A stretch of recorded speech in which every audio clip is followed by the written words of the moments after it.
നമ്മുടെ സ്വന്തം പാരസെറ്റമോളിനെ പറ്റി ഇപ്പൊ പല അഭ്യൂഹങ്ങളും എയറിൽ കേൾക്കാണ്ട്. പാരസെറ്റമോൾ കഴിച്ചു കഴിഞ്ഞാൽ കിഡ്നി അടിച്ചു പോകുന്ന വരെ പറയുന്നുണ്ട്. പക്ഷേ നിങ്ങൾ മനസ്സിലാക്കുക, പാരസെറ്റമോൾ ഒരിക്കലും ഒരു നെഫ്രോടോക്സിക് ഡ്രഗ് അല്ല. എന്ന് പറഞ്ഞാൽ പാരസെറ്റമോൾ കാരണം ഒരാളുടെ കിഡ്നി നഷ്ടപ്പെടില്ല എന്നാണ് അർത്ഥം. എന്നാൽ അമിതമായ ഡോസിൽ പാരസെറ്റമോൾ ഒരാൾ കുത്തിക്കയറ്റുകയാണെങ്കിൽ പോവാൻ പോകുന്നത് അവരുടെ ലിവറാണ്. പാരസെറ്റമോൾ ഒരു ഹെപ്പാറ്റോടോക്സിക് ഡ്രഗ് ആണ്. പക്ഷേ നോട്ട് ദി പോയിന്റ്.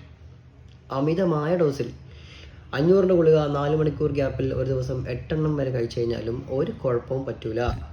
പക്ഷെ ഇതേ ഗുളിക 10-12 എണ്ണം ഒരുമിച്ച് അങ്ങെടുത്ത് കഴിച്ചു കഴിഞ്ഞാൽ അപ്പം മാത്രം ലിവറിന് പ്രശ്നം വരാം.